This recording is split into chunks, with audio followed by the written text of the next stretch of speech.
Hi, this is Debbie, your Blinds.com design consultant. Oh, wow. A real person. Yep, I am here to help you with everything, from selecting the perfect window treatments to... Well, I've got a complicated project. Oh, not a problem. I can even schedule a professional measure and install. We can also send you samples, fast and free. I just might have to do more. Oh, okay. So the first room we're looking at is for guests. Shop Blinds.com now and save up to 45% on select styles. Blinds.com. Rules and restrictions may apply. Welcome to 4Kids Flashback.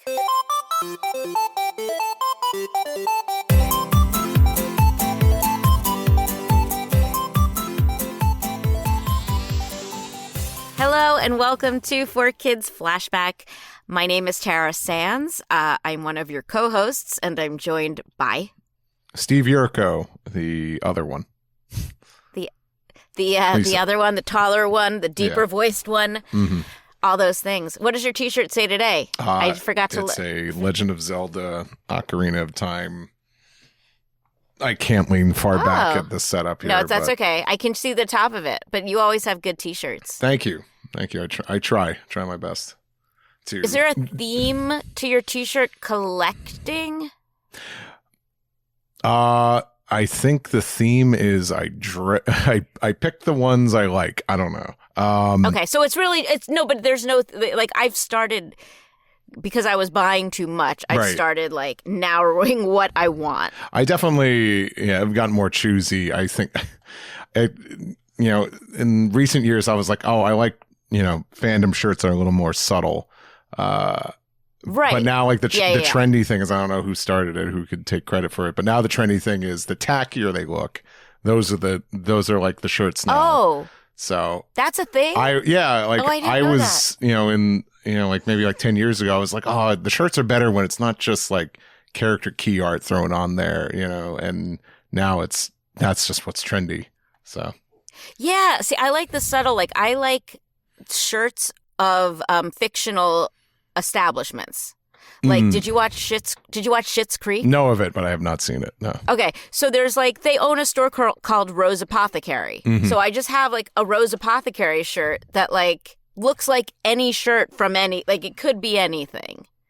So I like if someone notices it means okay, they get the joke. It's the extra. I like the extra that. Work. Yeah. Mm-hmm. Yeah. Okay. Yeah. I know, because otherwise if I just buy what I like, it gets out of control.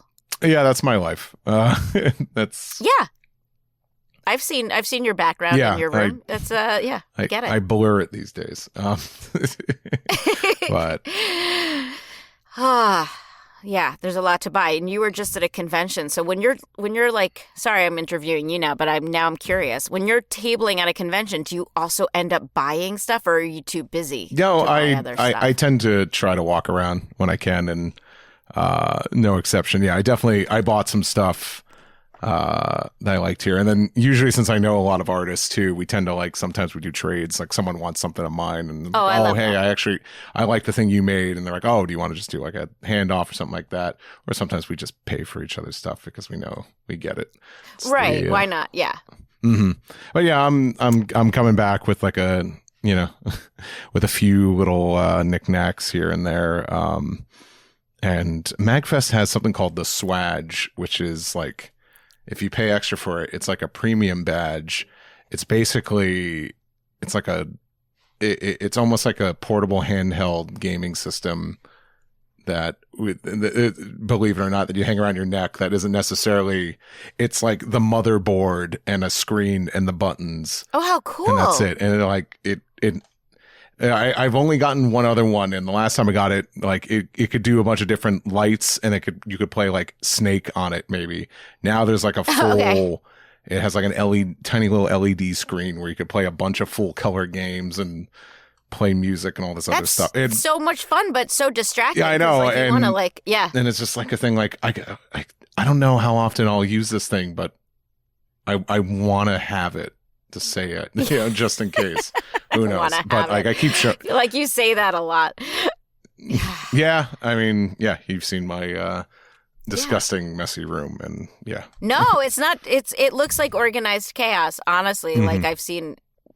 I mean, because collectors value their stuff.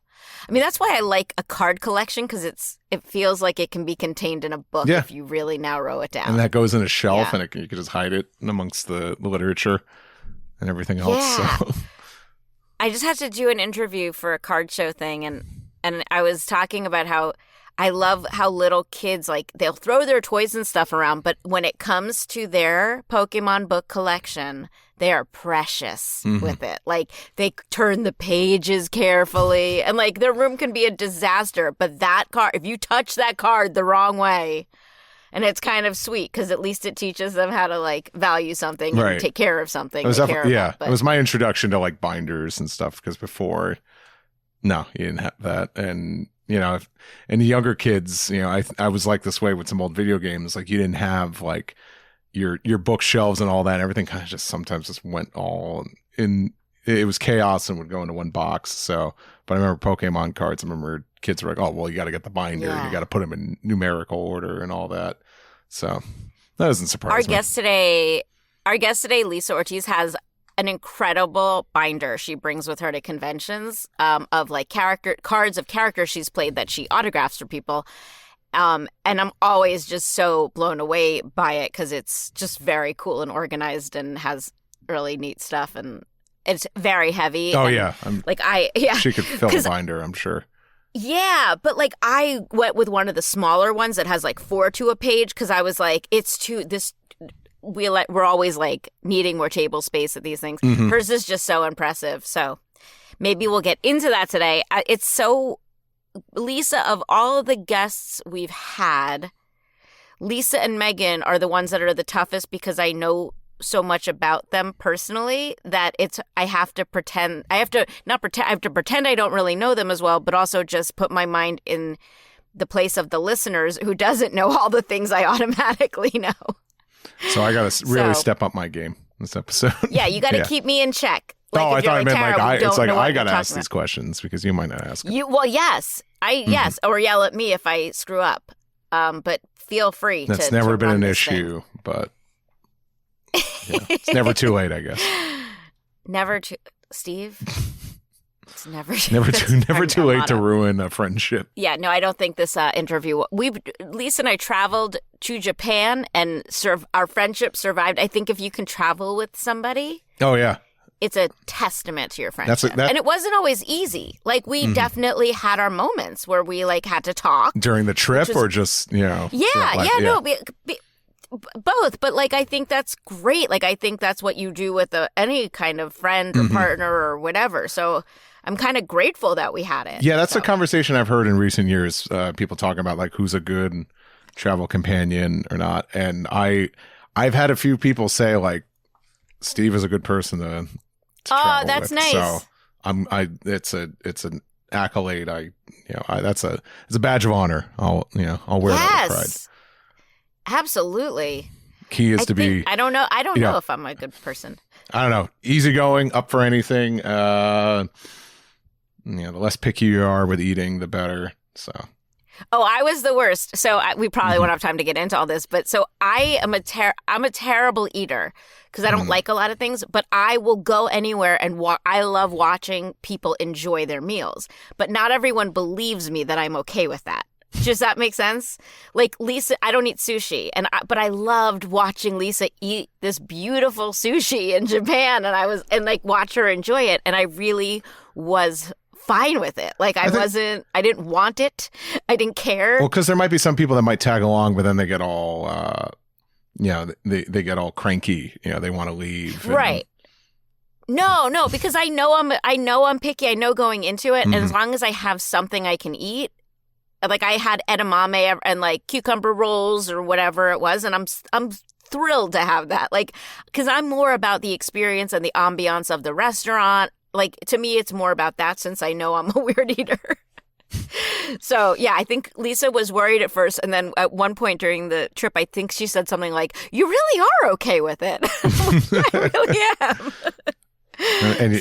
You've never tried, or tried? I've tried sushi. I don't like it. Yeah, I don't eat. And now I don't eat any fish. But I've had friends force sushi on me. And to prove it, I'm like, don't waste it on me. Right. Like, I don't. And I'll do it just to, like, give them the satisfaction. But But we should talk to Lisa. Enough about our eating habits. Do you eat sushi? Oh, yeah. Okay. So Fish you good. and Lisa can go to Japan together. Yeah, I wish. Sounds like a I plan. want to like it. All right, we'll be back with Lisa Ortiz. You know what? I don't know her middle name. We're going to have to find out. Okay, bye.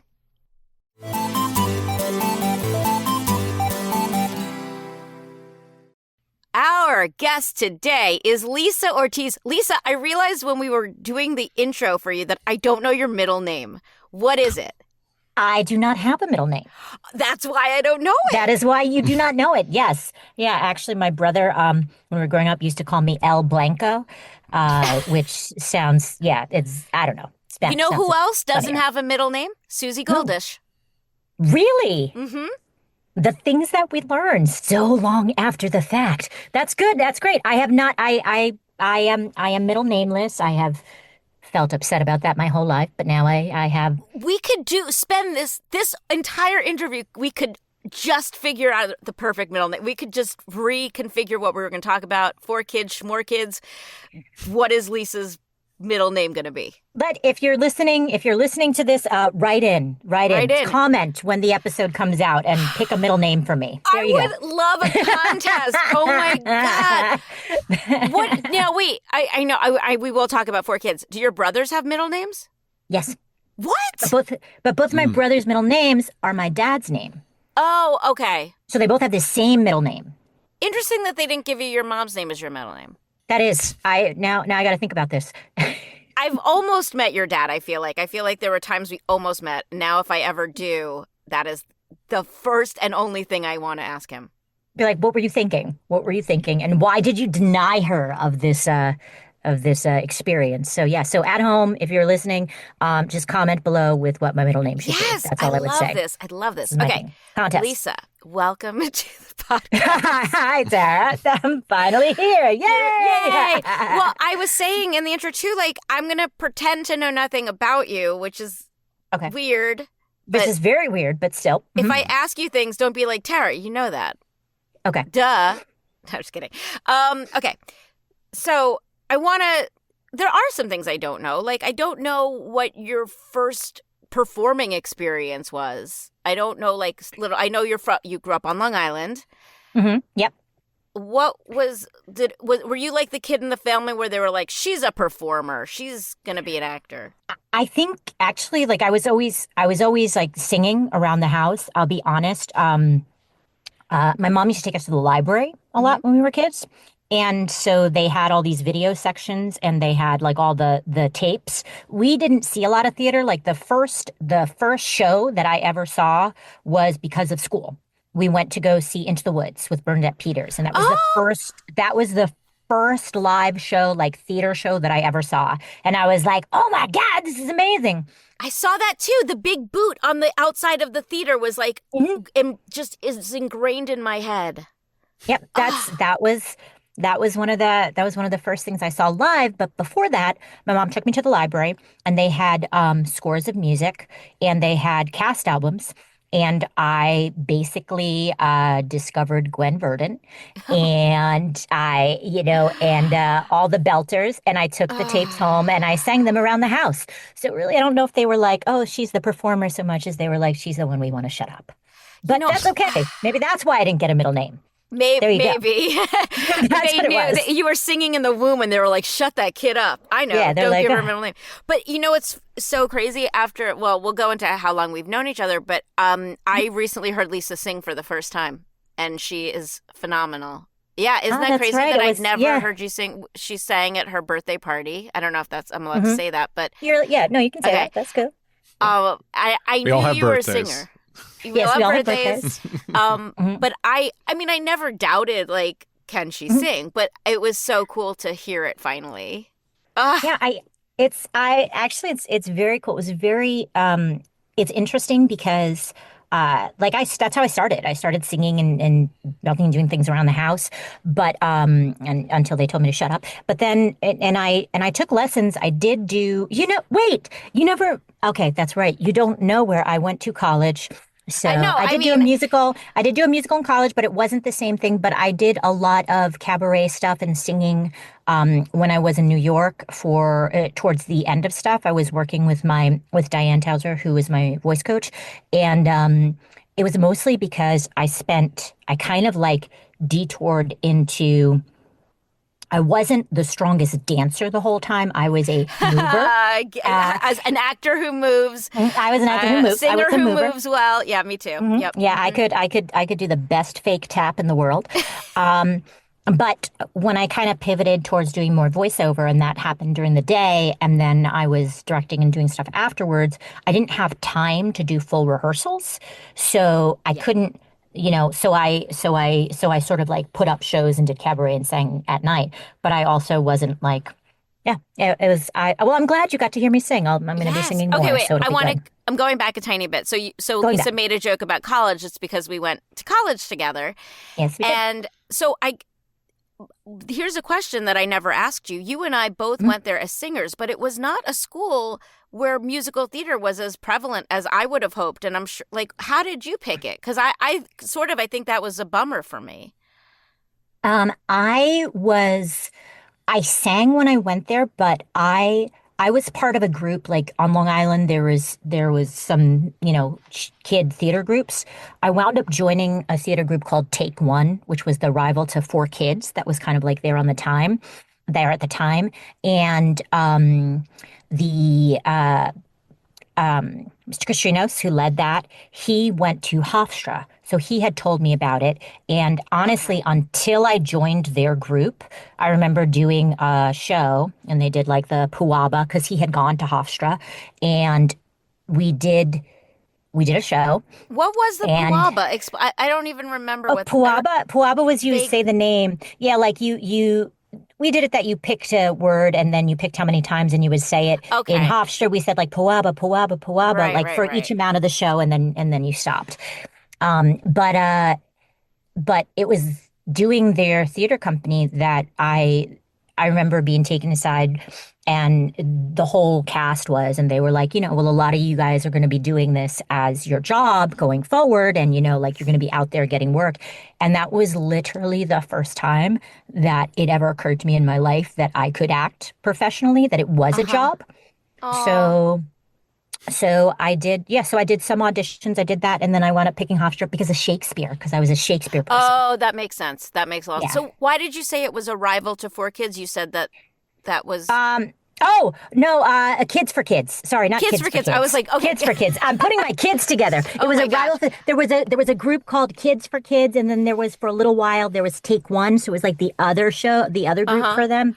And so, Well, that's yeah, funny so that because was Amy Pallant and I met in high school doing a kids group called Act Two in Jersey. Oh, wow. It Look was at that. exactly That's the cool. same thing in New Jersey.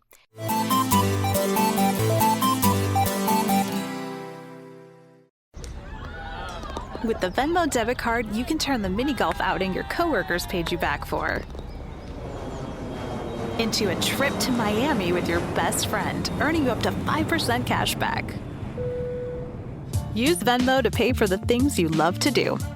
Visit venmo.me/debit to learn more. The Venmo MasterCard is issued by the Bancorp Bank N.A. pursuant to license by MasterCard International Incorporated. Terms apply. Cashback terms apply. At Sierra, discover great deals on top brand workout gear, like high-quality walking shoes, which might lead to another discovery. 40,000 steps, baby. Who's on top now, Karen? You've taken the office step challenge a step too far. Don't worry, though. Sierra also has yoga gear. It might be a good place to find your zen. Discover top brands at unexpectedly low prices. Sierra, let's get moving. You don't wake up dreaming of McDonald's fries. You wake up dreaming of McDonald's hash browns. McDonald's breakfast comes first. Ba-da-ba-ba-ba. So, Lisa, you go to college. Now, to college. I know this story pretty well because I've heard it. So, Lisa and I started school together. I don't know. Someone asked how we met at school. I don't remember. I just know we were friends. Yeah, I don't remember either. It was we probably had a class or something together where we were like Some hanging out on the steps party. of the. Yeah, exactly. Some party. But we were never in a show together, I don't think. I don't think we were, actually. That's a bummer. Yeah. So Lisa disappeared in our senior year, because this leads into voiceover. Yes, it Can does. you tell that story that I know you've told a million times? You can truncate it if you want to. It was actually, I don't know if it was senior, it might have been junior, but I got mono. I got mono 3 weeks before the end of the Do you semester. know which of our friends you kissed to get mono? I did not kiss. I was a Vestal virgin. I had no kissing. I just magically was given mono. It was a trial. It was a trial. Okay. It was a thing. It was everyone. I'm pretty much, if there was anyone I kissed, they gave me mono. Yeah. But I actually think it was like we would, do so much stuff. So I got mono. I wound up having to go home. Actually, I went to my class and it was Oh no. no, I had a work study thing in the art department. So I was sitting in my art department. I was so exhausted. I couldn't do anything. I couldn't think. And Phyllis Fox Rabble, One of our teachers. Yep. called the art department. I picked up the phone and I was like, hi. And she was like, oh, Lisa. She's like, you're so tired. And I was like, yeah. And she's like, you can go home. And I was like, okay, she probably meant back to my dorm room. And I went back and packed everything and left because I was so sick. Yes. No, I like was so exhausted and sick, and I had gotten that. And it was a good thing that I did, because I was like out for like 3 months. Oh, wow. Like that I was like totally out. But then while I was there, so I had to wait for the next semester that I could take the half of that class. Yeah. And during that time, I went home. So I had my car. I left the keys on like downstairs in the house. They had a little key hook. My car also had mono because the battery would die. And my brother, as we'll always say, took the car keys, took my car. When I came downstairs, it was gone. I had no idea where he'd went. He called, and when he called me, he's like, dude, your car doesn't work? And I was like, yeah, I know. So I told you not to take it. And then he's like, oh, well, it doesn't work. So I left it. I left it at George's. I'm like, who the hell is George? He hangs up because that's my brother. And then the next person who called was a good friend of mine who's still a good friend, Rob Taylor, who was like a cousin to me. We lived on a dead end block. Everybody knew each other. And he called, and I was like, do you know who George is? And he's like, yes. He picked me up. We went dry. This sounds like something crazy, but it's a combination of weird things. I wound up at a strange circus in the middle of a mall getting a car battery, and he turns to me and he's like, hey, it's like something out of Something Wicked This Way Comes. It was weird, freaky little carnival. I still have a picture I took with a white tiger. And you're sorry you asked. I know you are. This is also why I have no middle name. Very reminiscent of Michael Sinter Nicholas's stories. I love this. This is go on. Second time I've been compared to him this week. More importantly, one of the listeners wrote in and said they wanted to know what kind of car it was, because they've heard this story and you left out the detail of what kind of car it was. It was a beige Ford Escort hatchback called Faith. Okay. I had named the car. Okay. Back to, which was a terrible name in retrospect. Yeah, exactly. But although you had Faith, and now you're at this carnival, and this man turns to you and says, he's like, do you know, he's like, I'm working for this anime company. Do you know anybody who might want to audition for a show? They're asking us to bring in a bunch of people. And I don't know anybody. Do you know anybody? And I was like, yeah, bring me in. And that was the first audition that I had, was for Record of Lotus War. And I went in, I just sort of like did my best. It was actually like my best Disney voice thing. Mm-hmm. And I wound up, I didn't hear anything for 6 months because it took that long for them to cast it. Oh, Jesus. So I forgot all about it. And then, well, I didn't forget, but I was like, okay, I guess I didn't get that. Yeah. 6 months later, I got called that I had been cast as the female lead, and they had another role that they thought was great for me, but they had no idea who the hell I was, so they didn't want to give me a bunch of stuff. So that was the very first thing that I did. I love that. And yeah, and I remember when I was able to get a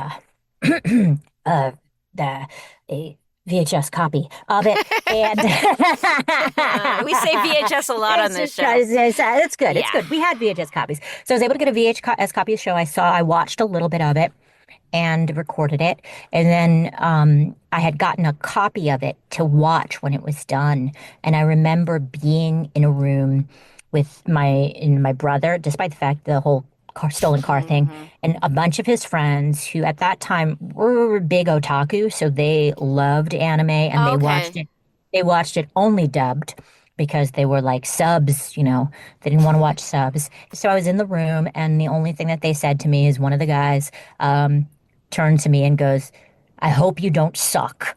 That was all. And I sat in the room and I was like, oh, and then at the end of it, they were like, "You're actually really good. That was great." And I was like, okay, good. So that was the best review I ever got. Wow. Well, you know, It's so weird, man. The commonality, I think you, me, and I'm pretty sure it was Erica Schroeder in her interview. We all got the first voiceover job we went on.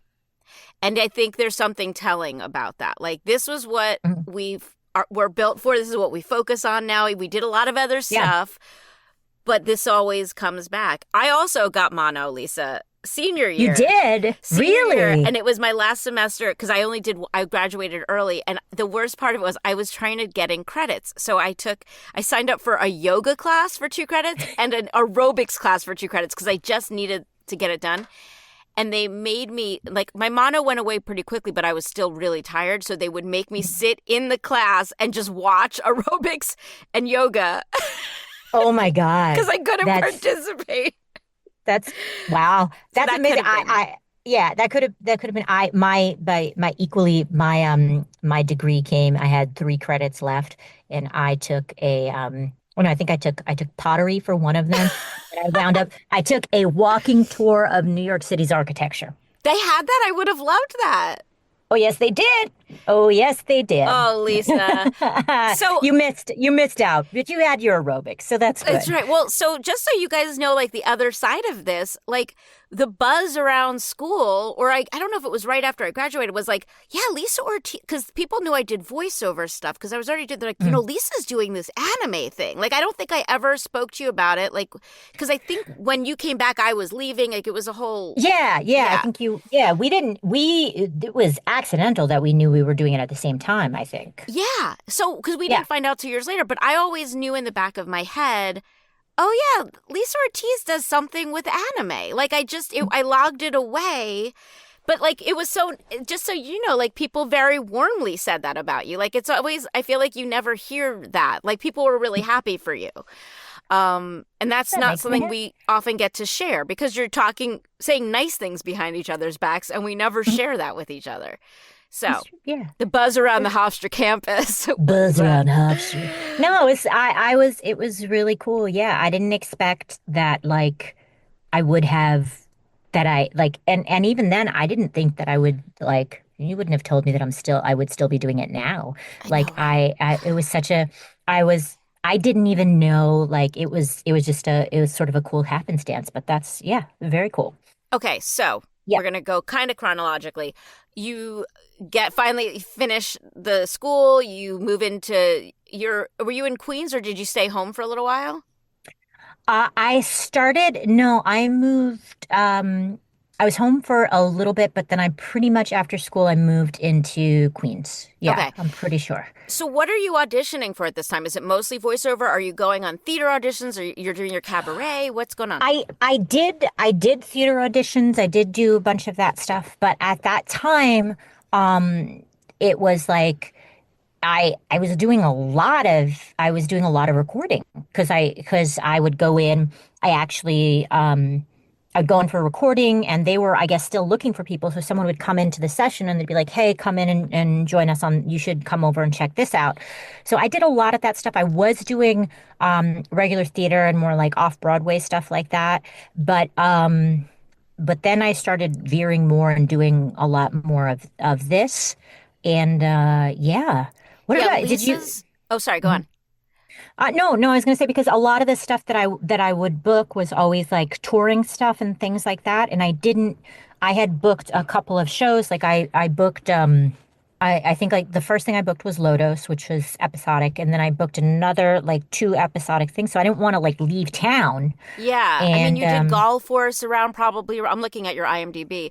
Like what's so great about Lisa is that most of our our people we interview, their credits kind of start at 4Kids. Lisa's Go has a ton that she did before she ended up there, which is so cool. Like Irresponsible Captain Tyler would have been before 4Kids. Yeah.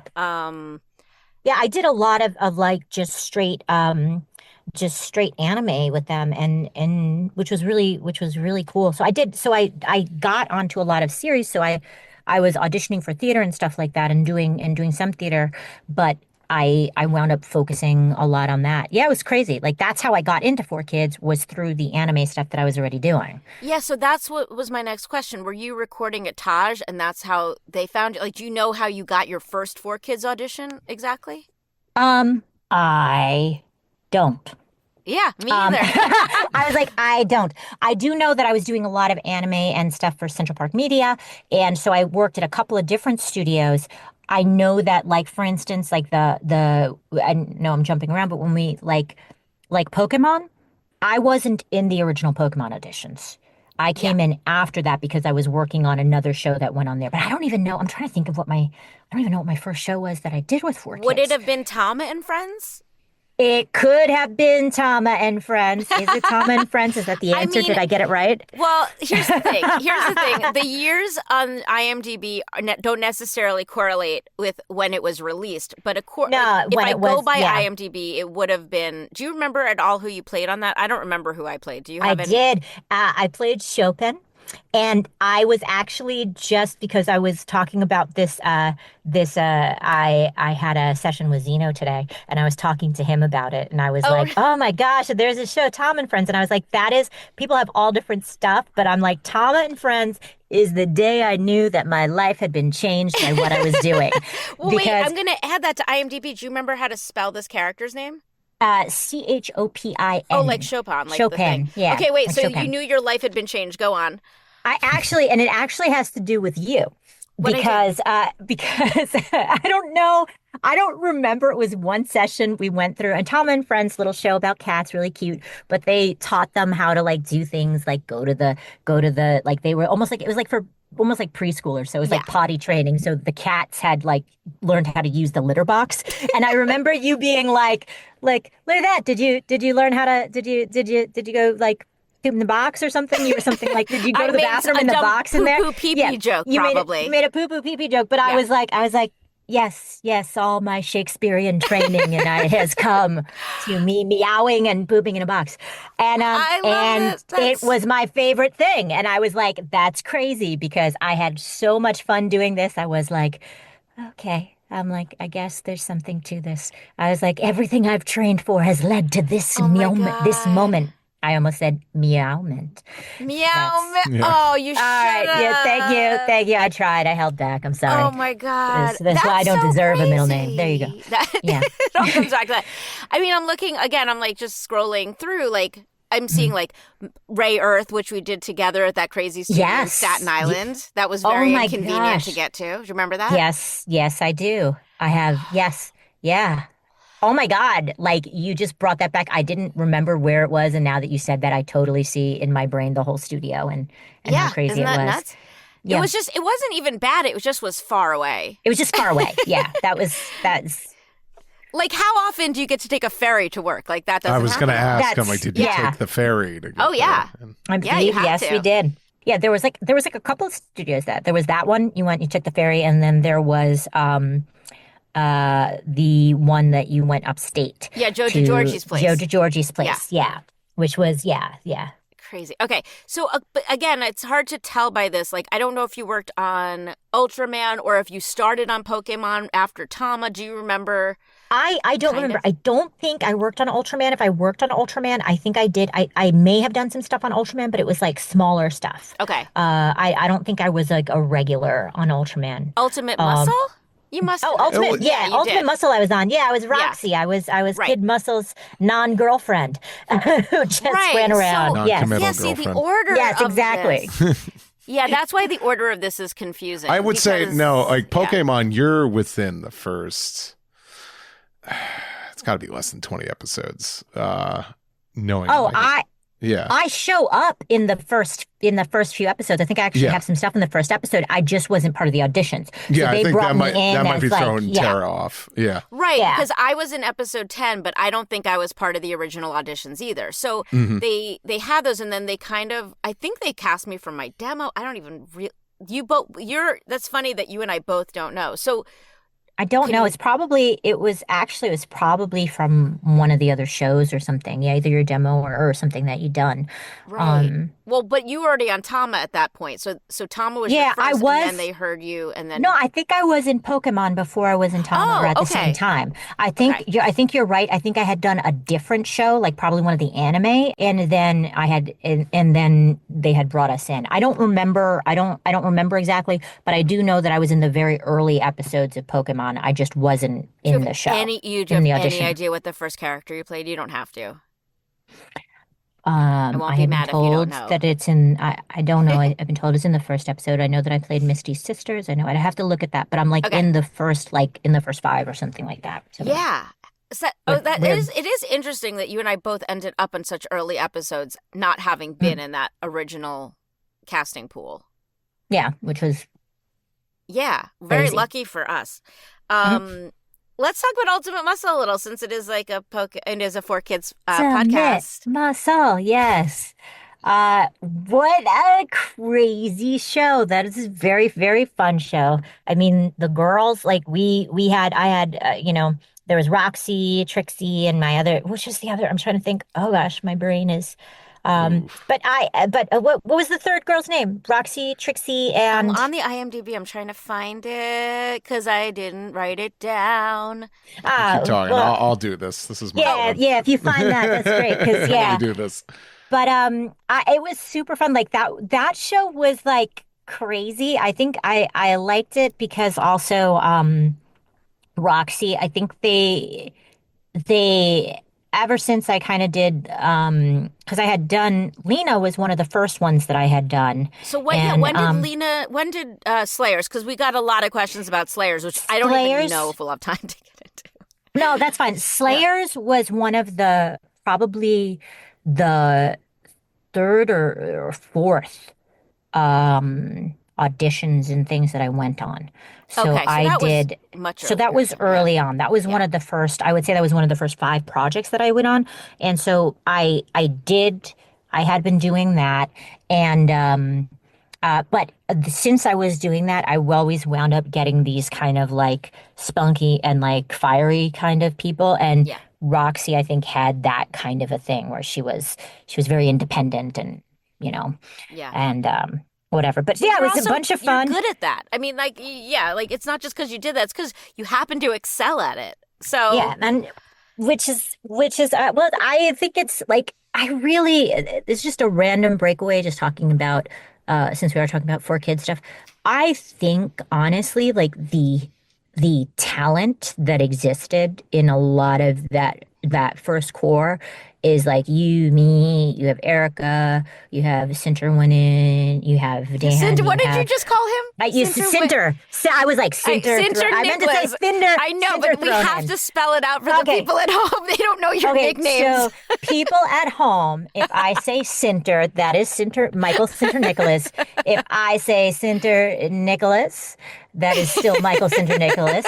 If I say Cinter Nickanaka Ding Dong, that is never something that you should say, and that is just because I love him. He is actually talking about how you and I did not do a show. Michael and I never performed together until this last year. What?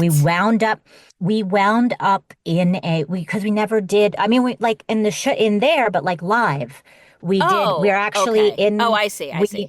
Yeah, we randomly wound up. We studied with the same person, and we got cast, and we did a scene together. You were never in Ninja Turtles together? You never were on... You never recorded Turtles with him? I did once. Okay. So... But I don't remember if he was on the microphone that day. I know most of the Turtles were there. I did. I don't remember what I did. Sorry, not to my recollection. Okay, let's pretend he had mono and he wasn't there then. He had mono and he wasn't there. And he also had no middle name. They took it away. Here we go. Okay, so Ultraman, just to wrap that part of the thing up, Did you love that as much as you love Tama and Friends? I like Ultraman. It's fun. Yeah. I got to do some stuff on the newer version of it, but I will say this, if I had to choose between that and the new Tama and Friends, I don't know. There's just a moment of your career hinging of learning how to use a litter box and you saying, "Boy, I was made for this."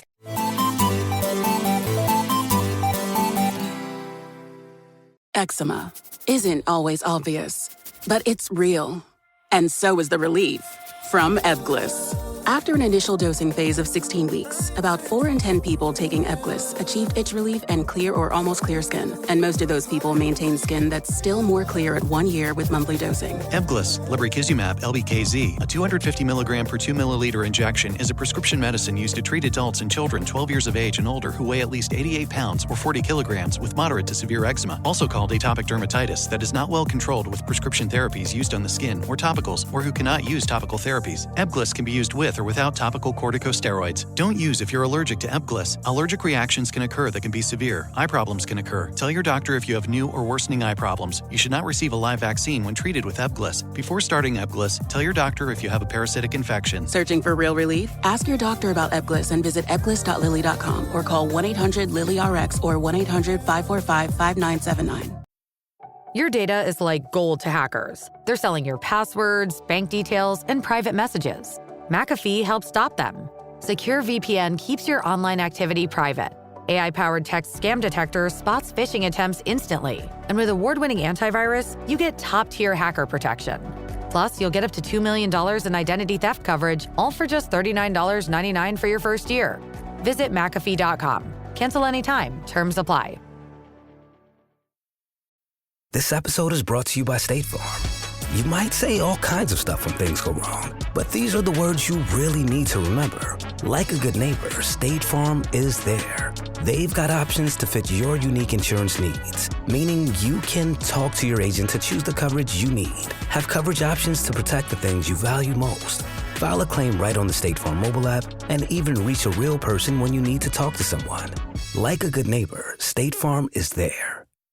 Was there a difference? Because again, you had all this experience, and I'm thinking Eric Stewart probably directed Tama and Friends. I mean, no, Eric Stewart directed I'm confused. Ultimate Muscle. Ultimate Muscle. Tama and Friends was directed by, I think Jason did some of that. I think Jason Bergenfeld did a little bit of it. Yeah. I know Brenda was there.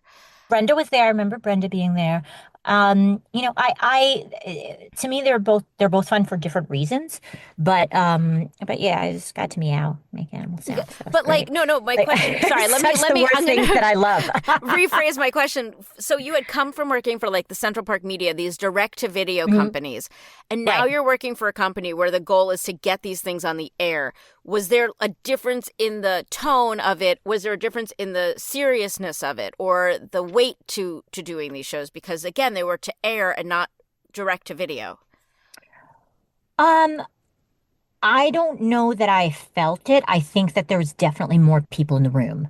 More people were weighing in on stuff. And that was kind of the difference. Mm-hmm. You know, like in the beginning, but I will say like early days in Central Park Media, though, because I guess maybe they were just starting out, we would have someone come in like Bill Timoney was one of my first directors who did a whole bunch of stuff. He was also Parn and Lodos. And I remember him being in there. I remember like some of the other guys coming in and like people overseeing it, I think just because it was early on. Yeah. But definitely a lot more hands-on, I think, at 4Kids. Yeah. Yeah. Yeah, there was more people in there. All right, we got to move on from Ultraman Tiga. No, not Ultraman Tiga, Ultimate Muscle. I keep saying those two friggin' names in. Sorry. Ultimate People Muscle. at home, don't yell at me for that. Sorry. Ultraman and Ultimate, She does. We go from wrestling. It's good. Yeah. I know we got to move on, but wait, I just want to say something. Yeah. Please do. At one of the when we did the reunion, the Nostalgia Con last year. Yeah, I have a picture now that I took because everybody was all together. There was a wrestling rink in the middle, so I made all the Ultimate Muscle guys and Mark in the middle take it. So I have a picture of them all outside of the wrestling rink. Oh, that's so funny. Oh, nice. Yeah. Yeah, it was very cool. Lisa, notorious for not sharing pictures, but could you share that with us at some point? I will share. I have, yes. I tease because I love. Yes, and because she also teases because it's true. That's why it's funny. But no, you're really good. Lisa's great about taking pictures, like being the one to be like, oh shit, stop what you're doing. We got to get this picture. You're so great about that. And then it's really hard to remind you to get them because I'm not as good at taking them. So that's why. Yeah. No, I do take a lot of. I actually have in my apartment, like right now when I moved, I have a box. It's in a blue and silver flame box, and if you open it up, it has about 20 to 25 different envelopes of duplicate pictures of us from the first Pokemon event that we did. You have this. Yeah, I probably need to the see first those. couple of years. That I have. I just bought a bunch of albums to put them all in, but I have a bunch of those. Okay, Yeah. if you want to do that, give me them. I will digitize and do whatever you need to before you put them in an album. So let's get. Okay, sorry everyone at home for listening to this. No, I'm just curious which event that was. Is that like the There film is- premiere or? Yeah, I have movies from the Pokemon film premiere, from the first movie. I have pictures from. I have a picture from Big Apple Anime Con early on, the actual event where Who was there? a couple of. Yeah. I was. I Veronica wasn't was at there. that one. Oh, Veronica she was. Okay. was there. Yeah, I think Rachel was there, and a bunch of other people, and Mandy Bonham, because she sent me some photos from there, and just a lot. There was a bunch of people there, but I have boxes of everybody. I have pictures of pretty much everybody, and I even have like Crispin Freeman. I have pictures of him when like the show that he met his wife at. Oh, this is good. It's like crazy. Yeah. Well, a lot of people don't know. That Crispin Freeman, he wasn't on Pokemon, but he wrote a lot of the early episodes. Yes, he did. Yeah. He wrote a lot of them, and that's why he was so excited that now he's like finally, only 25 years later. So now he's on the show. Yeah. And we'll get to recent years because we have to talk about. I think chronologically, the next thing would have been Yu-Gi-Oh. Oh yeah, Yu-Gi-Oh. I mean, we can do fighting foodons and stuff, but like we don't need to focus on fighting foodons right now. Or Shaman King might have been before Yu-Gi-Oh. No. Yeah. Shaman King was after Yu-Gi-Oh. Yu-Gi-Oh, the where I was, Joey's sister. Now, do you remember auditioning for that? I don't remember a lot of the auditions. I'll be honest. Okay. I don't. I know that I did, but I don't remember. I do remember being in the car and calling out, and I do remember that we were clearly raised by different parents because of our accents. I do remember that. I never thought about that either. We've talked about that since then. Like clearly, Joey stayed with one parent, and I went in the other one, and they sent me to boarding school. Did it ever come up that she should have an accent, or it never came up? No, I mean, Wayne had one. Yeah. And which was very cool. And no, it's just like we had, I think the first scene that I did, was that the first scene of me crying and going away, like driving away from Joey? Mm-hmm. Uh-huh. Yes. Yeah, it's my first scene. So yeah. And wait, so you must have heard his accent. So then, I know it was a long time ago. I don't know if I did or not. I think I did it, and they were like, "No, that's cool. Like that's good." Because maybe you recorded before him. It is possible. Yeah. And then I don't know, but I think he had already recorded. So, I may have recorded the episode and he wasn't in it yet. Yes, that is very, very likely. But I remember also like talking about it afterwards to someone, and they were like, "No, it's great." They're like, "You're raised by different people." Like we joked about it, and they're like, "There you go." But we justified a lot of things on that show.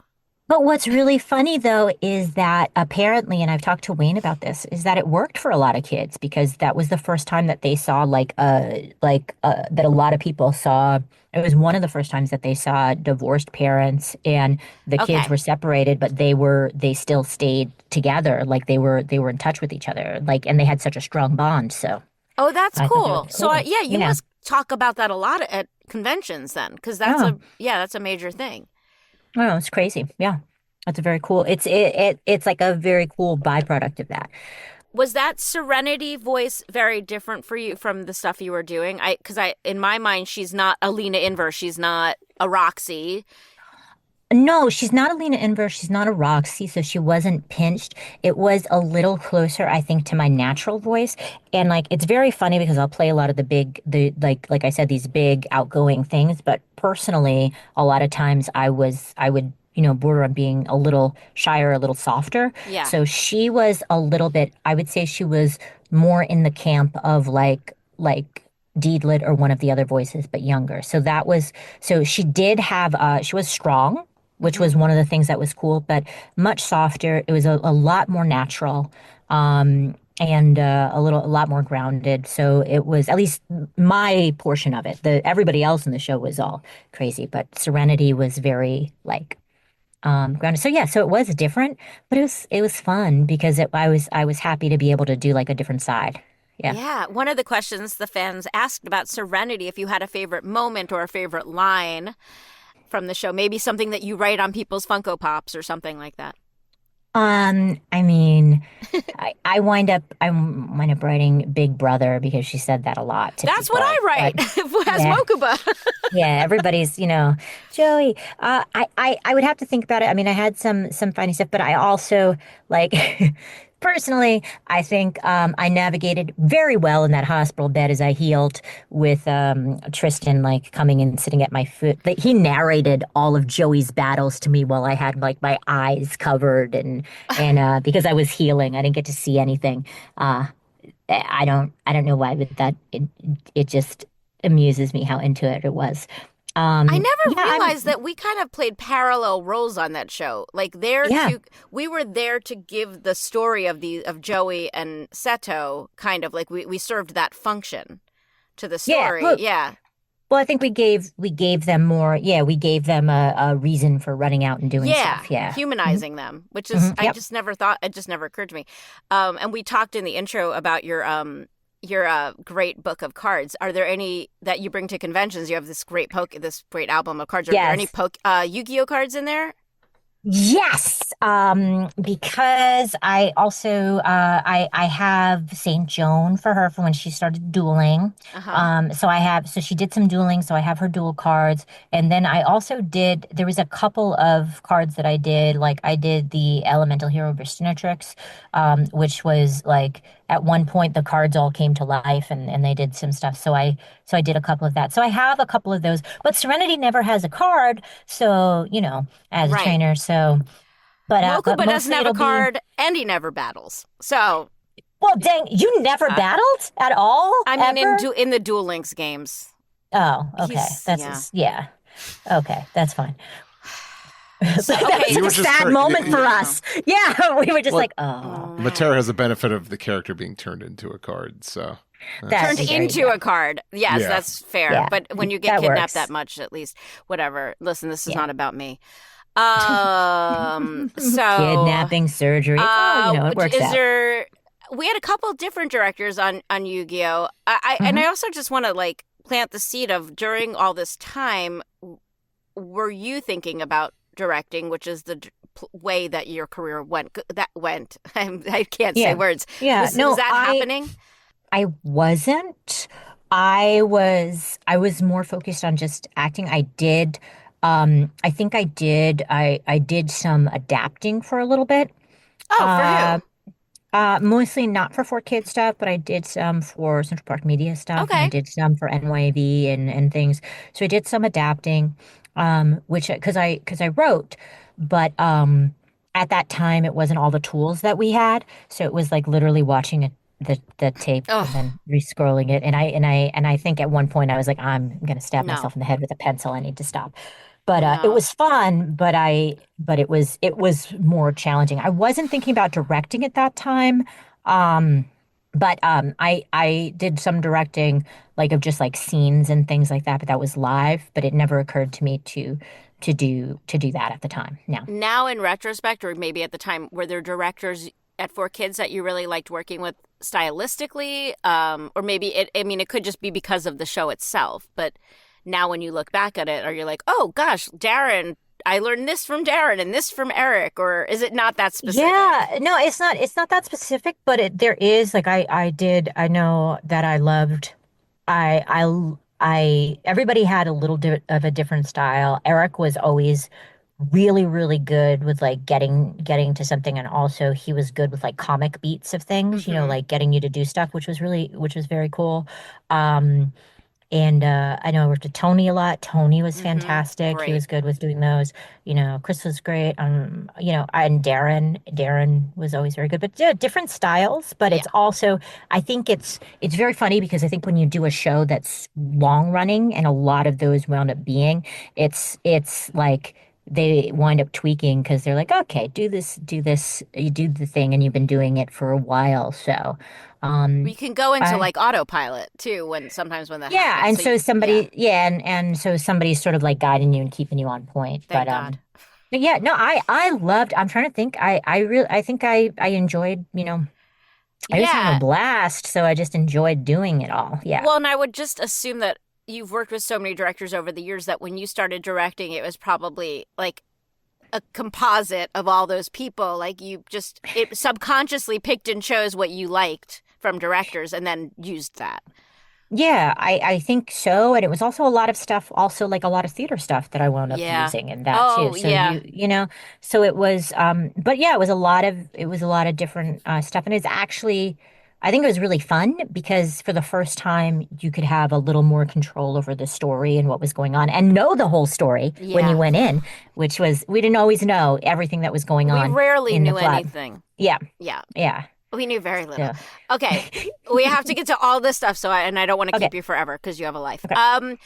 I'm thinking Sonic is probably the next thing to go through. Do you remember that audition? We got a lot of questions about like, who was in the room, like if you met the Japanese team at all. Some people did. Did you have callbacks? If you remember any of this. I don't fully remember.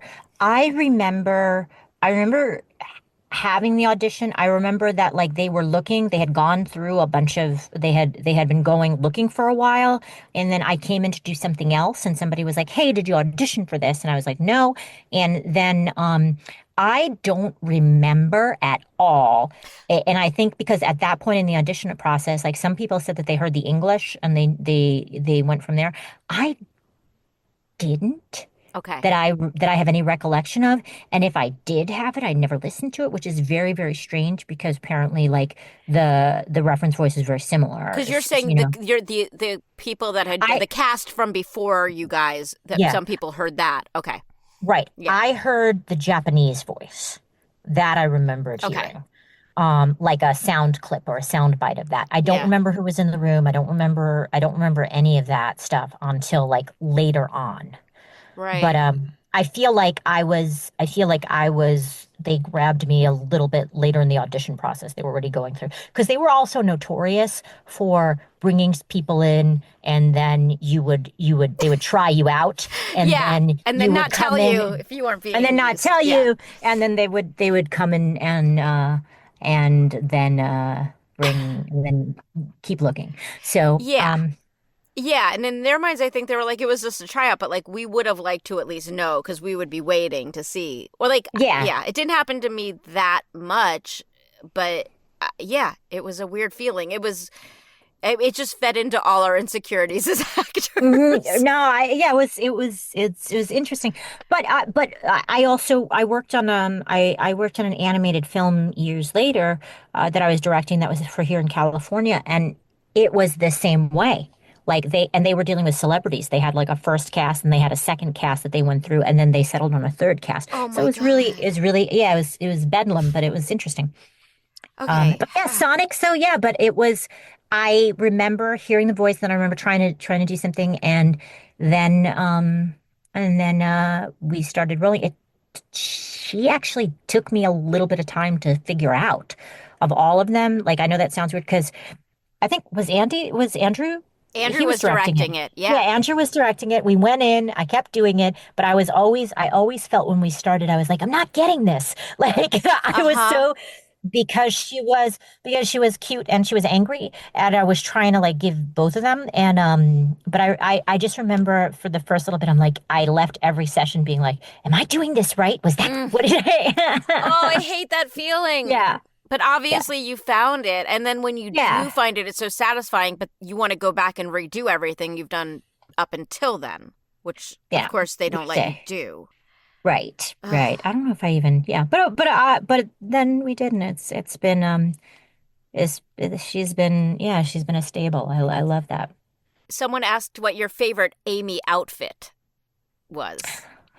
Oh my gosh, that's difficult. I'm a classic girl, okay? I like my red dress and my boots. I think that's very good. Though I will say, and this was not one of the Amy's that I did. I did when I was in London this past year, which had nothing to do with the Sonic X one. They have like an Amy that's a little more punk and like she's got like a thing up on the front, and I was down with that. I thought that was a lot of fun. That's cool, a punk Amy look. Lisa has a punk side of her. And yeah. So. We've gone clothes shopping together, so I kind of gravitates towards. Sarah was like, "That is very you." But see, here's what's funny. True, but you could tell. But it will be punk, but all of a sudden there'll be like a kitty cat on it. Kitty cats would be punk. Oh That's my God! That's what I say about Chopin. I mean, the stuff with Sonic, and are you? I mean, obviously, we're floored by the success of Pokemon and the fact that we're still talking about it. But Sonic is huge too. Like, what was that like? And did you watch it like kind of ebb and flow in popularity? And now I feel like it's bigger than ever. What has that ride been like for you? I guess it's really crazy. Like, I feel like it was always like fairly big and it always stayed. Like anytime I went to shows, people were always talking about it, they would come up and about it. And that was one of the most popular things that people like that, and some of the others were some of the most popular things that people would approach me for. But, and there were times that it got more popular, but I think, and I've talked to Jason about this too, Jason Griffith. Yes, I will say full name. Sorry. Yeah. But Jason Griffith, I talked to him about this, and Pete Capella too. Is the movie came out, and that was one of the weird things. Is that when the movie came out, they rebroadcast Sonic X also, so people like it was almost like publicizing the movie too. It helped. And you guys helped each other. Yeah. And it was really cool seeing how many people have watched it, how many people come up to me and they're like when we read the comics, we hear your voice in our head, like because for a lot of people, it was the first Sonic X was the first time that they were hearing them outside of like the video game. So for a lot of people, those voices kind of gelled in their heads. So that's what's so crazy about this. Like it's really, really crazy thinking that like there were all these shows that we were just kind of like doing, and we were in this spot that were basically like the kind of like the last full set of like Saturday morning time slots that people stopped and went and get up. But yeah. And Steve was there with his bowl of cereal watching it. Yes. What was your cereal? My cereal? It depends on the era. What did you start on? Look at that. Yeah. I don't know. Probably around that time. I don't know. Like Reese's Puffs is like, that's an S tier cereal. Yeah. Also, I'm like a Honey Bunches of Oats fan, which is also kind of like, that's kind of like, older people cereal. I don't know, but it's good. That's like, stuff like that's good. Lisa, what was yours? Oh, cool. What was your cereal? I think I had like a Honey Nut Cheerios thing that went on, but we also did like Cocoa Puffs, and we also did like the it was like Flintstones, like it was like Cocoa Puffs, and there was like fruity Pebbles. Kind of Fruity Pebbles. Yeah. And also Count Chocula, and also it's amazing I have teeth at this point. I know the amount of like sugary cereals. That sounds so good. Now I want a bowl of cereal. All right, we should talk about 4Kids.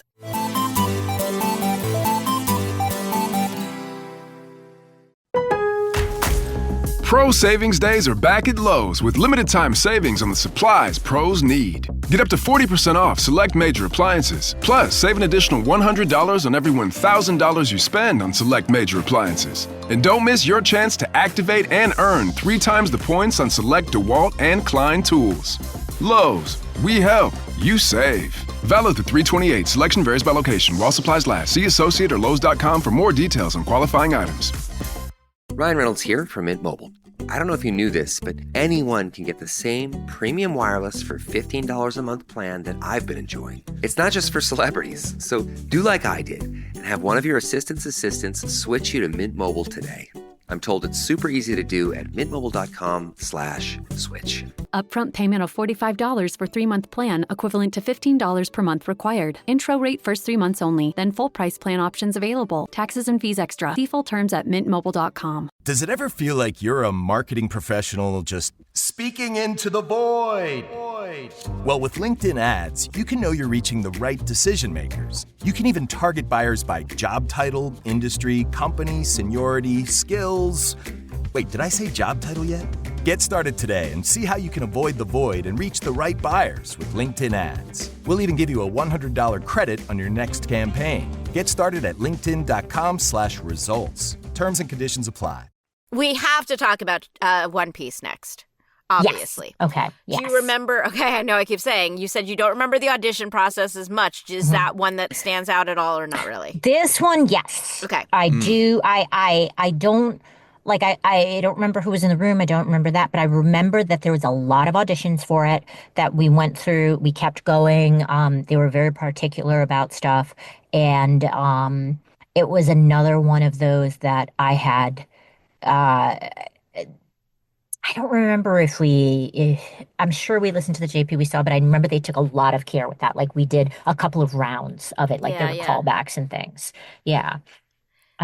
Is that voice based on anything specific? I know, like, your Lena Inverse voice you've said is it Mae West that's kind of it's like a little Mae West inspired. Some of the others are inspired by things. But that one, it was.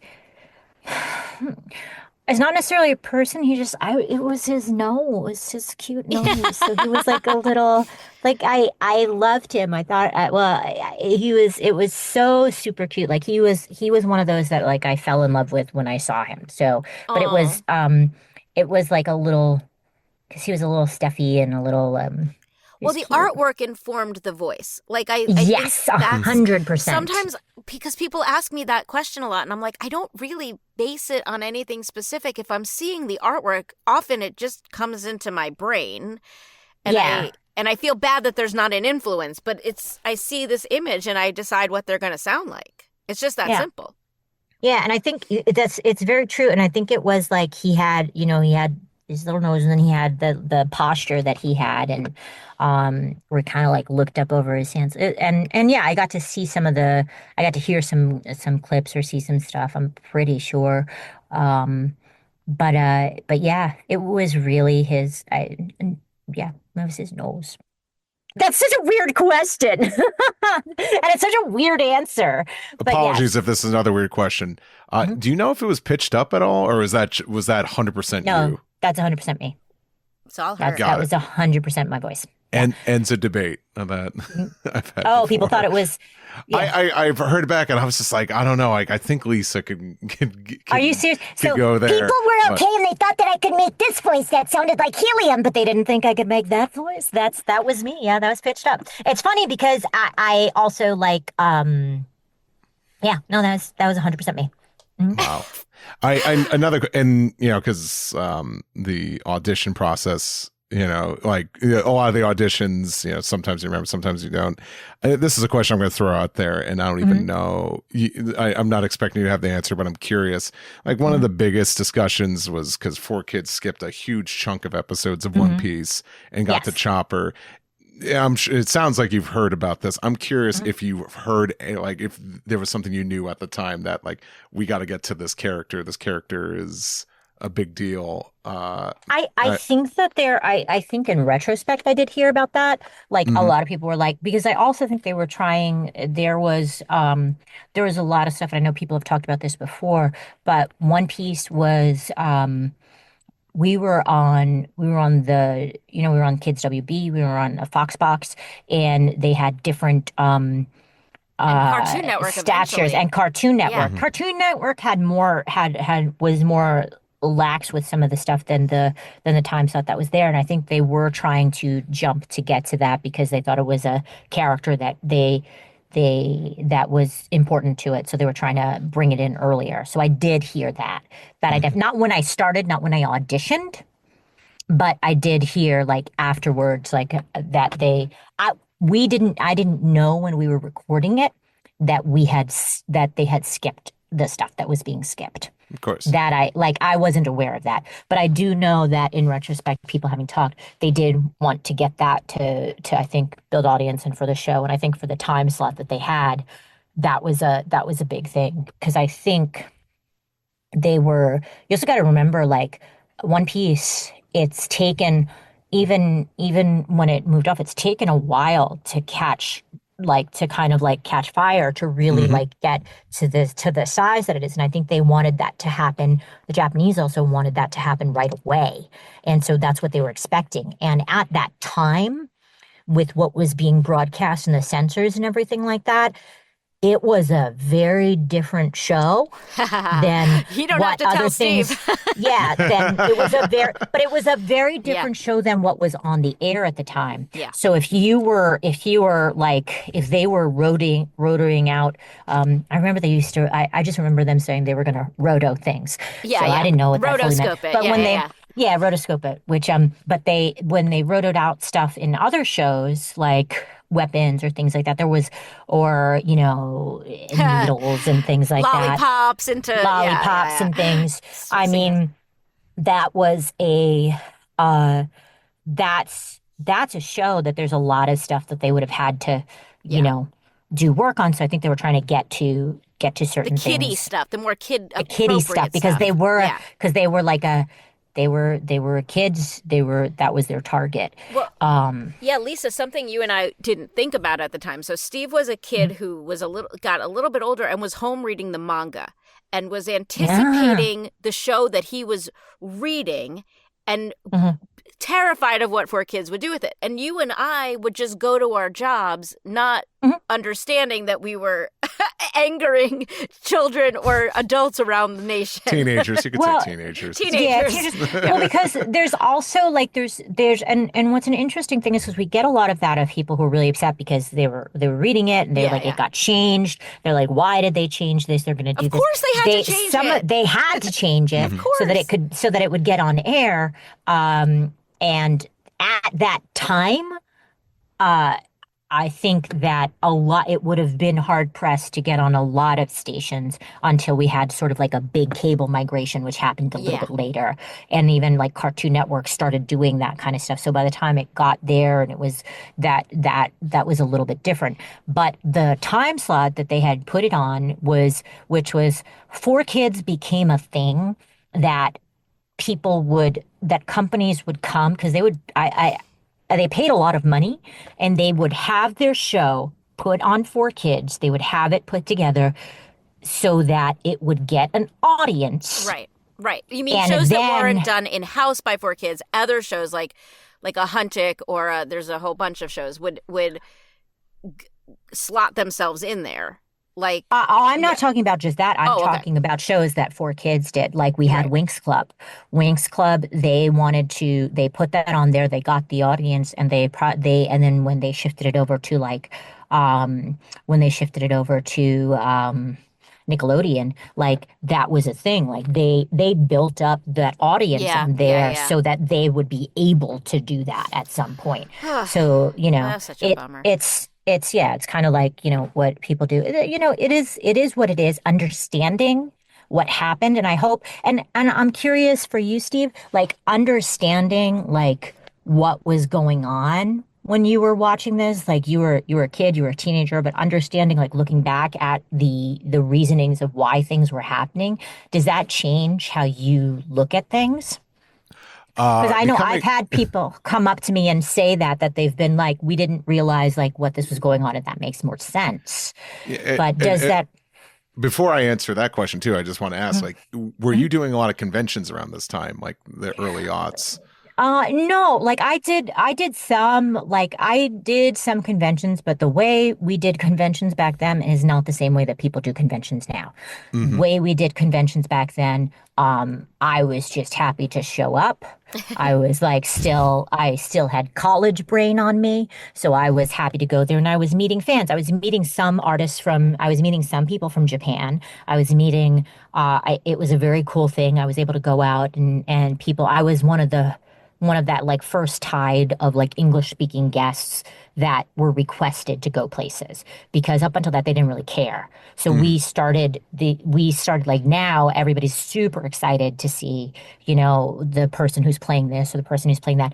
They didn't when we started doing conventions, like getting an English guest there, an English speaking character there was a huge deal because they didn't necessarily want them.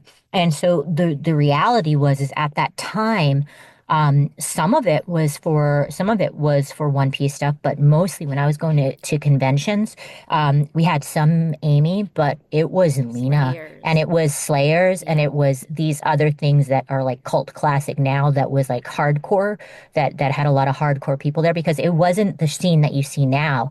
You didn't even have like a lot of like you go now and there's like a huge community. We're talking about like shows that even like maybe like Otakon was still big, but like other shows that have like now like 20, 30, 50,000 people had like 5. Right. You were probably talking about Lodos War. You were talking about Slayers. Like they weren't talking about One Piece. They were talking about those shows to you. They were talking more about like the other stuff. The stuff that we were doing on 4Kids was popular, but it was more I think people were still more associating it with Saturday morning stuff. Yeah. And so I did do shows. People were into the show, but and I have people who tell me now, like some people still love it because that was their first introduction to it. And then I had people I worked with that were working with me. They were like, "Oh, I checked out that show. I really liked it." They would talk about it, but it was an older crowd that really kind of gravitated towards it. And then there was some young people, but not as much. Like it wasn't a kid show. Like it was a kid show, but it wasn't like the kid show like the other kid shows. You know what I mean?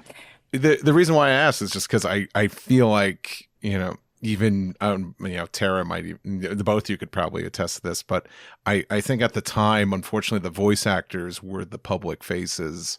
So I felt like they got the brunt of all the criticism. They were like, oh, yeah. I got yelled at. Yeah. Yeah. Mm-hmm. I didn't get yelled at as much with things like that. I mean, people would say that they had problems with the show, but they, for the most part, would still like those are the things that like I encountered. I don't know if Eric encountered, but they would be like, we like you, we like this, but they messed up the show or things like that. That's what I got a lot of. Yeah, if you dealt with intelligent enough people, they'd be like, great performance in a show that I'm not into. Yeah. Like how many times do I go see a movie and I'm like, great performances, I hated that movie, or whatever it is. But Steve now has to answer the question you asked him. Yeah.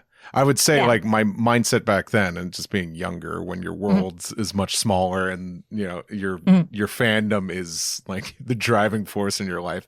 Like it's frustrating because you want to see it presented in the best way possible, and while being truthful to the original. And I think at the time, because it's so much different now, whatever version that was brought to the States, that is the version. You're not going to get you're not always going to get a subtitled version with it or an uncut release. So there was always frustrations with that. Besides becoming a full-fledged adult, and that's debatable. That's out the window. And just realizing, so people, a job is a job, but also working in entertainment, it's the things you have to do, depending on time slots and all that. Decisions need to be made. In hindsight, I realized I'm like, it's like you did what you had to do. and it's not easy. Like in hindsight, like maybe some like One Piece shouldn't have been licensed by 4Kids. That's, you know, neither Which is here what or there Norman at this kind of point. said. Norman was like, Yeah. we shouldn't have done it. Yeah. Yeah. But as Lisa just said, it did introduce people to the show. I still get people that say that was the first version I saw. But even logistically, like Lisa, what we talked about with Norman and other people, they had to put so much money into the changes. Yeah, that it wasn't was even like practical, because it's like this was a show we shouldn't have acquired because too much had to change. So just from like a very practical standpoint, it should have waited until it could have been done in an easier way.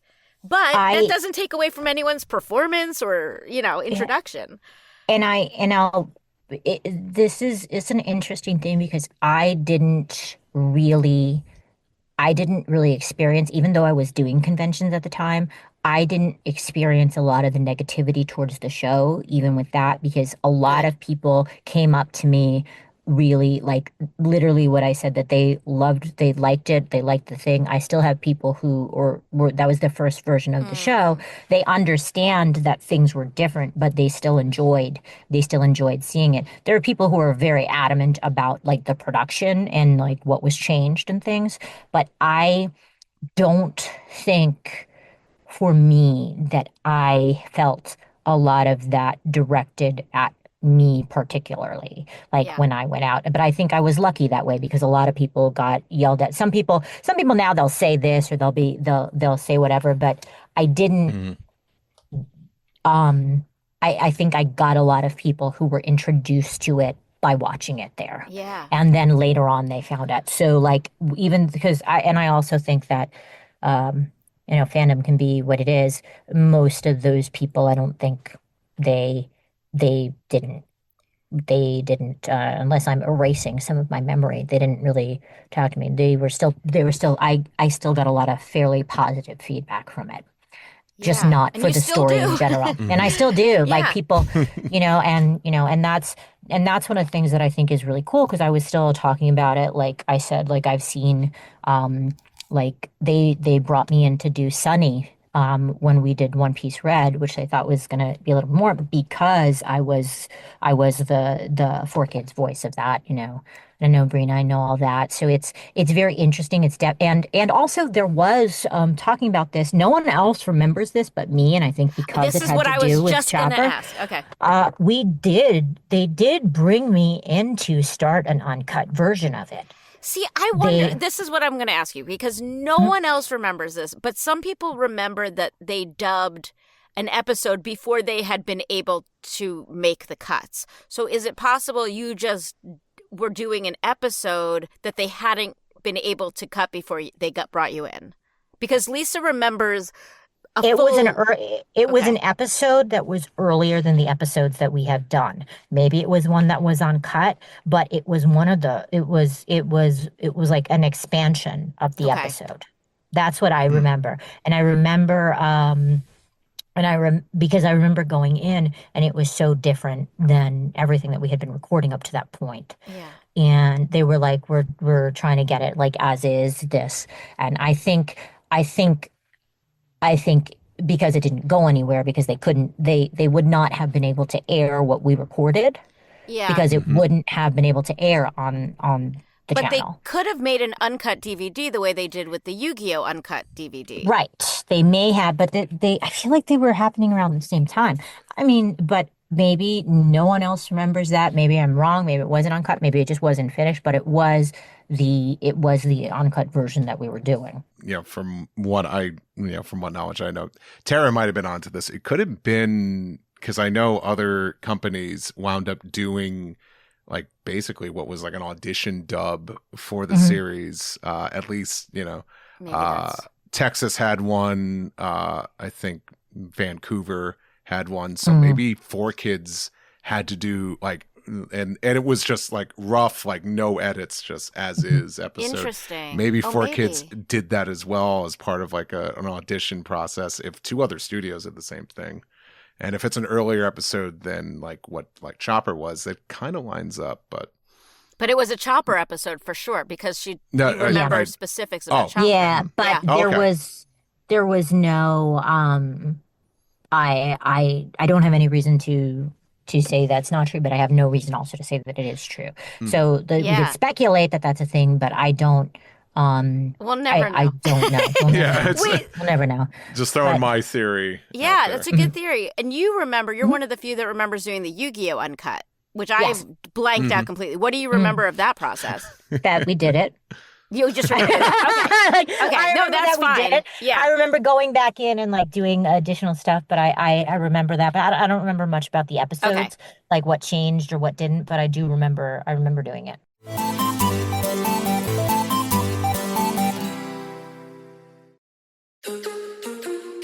Hi, it's Ashley and Jess with Wellness Reality Check. We are two health practitioners, moms, and best friends trying to navigate the world of holistic health in a balanced, productive way that brings health to our lives instead of dogmatic extremes.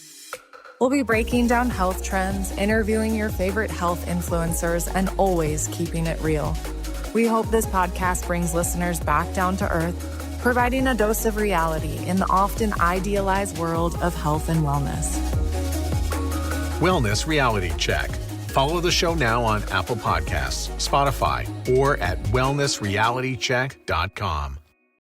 Hey guys, Tara here. If you are enjoying the 4Kids Flashback podcast, here is another podcast you will probably like.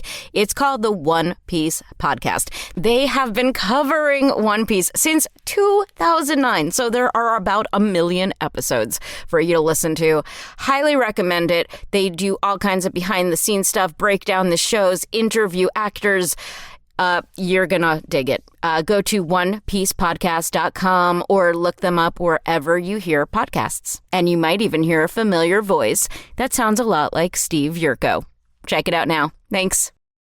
Okay, wait, I have so many questions and I don't want to keep you. Okay, let's go to Winx and then Winx, let's talk about that process. Any great memories, any terrible memories? I feel like I have to race through a lot. Tell us who you played on Winx first. Sorry. I played Musa, I played Icy, I played Mitzi, and I played Digit. So Mitzi was like an Earth girl with like these glasses. I do remember that they had auditions and they had been trying some people out. And then they had decided to try new people out. And I was in the new people being tried out. And I wound up doing it.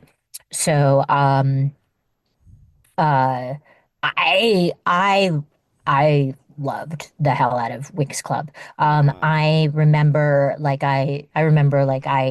when they had a huge display like in old Toys R Us in the middle of Manhattan and bought all the dolls, which I still have. I still have original merchandise for most of the shows. I even have original like Chopper merchandise. I have original stuff that I got at the time and like that I got at conventions when I was going through stuff. But Winx was it was a lot of fun. I did a lot of that. I don't remember who was the first director. I know that Tony took over at some point, and it was. But the audition process. I remember auditioning for both of them. I remember like as soon as I saw Icy, I was like, "This, I love her," because I always wanted to be someone evil. Because I was always like the nice little, especially, was always positive.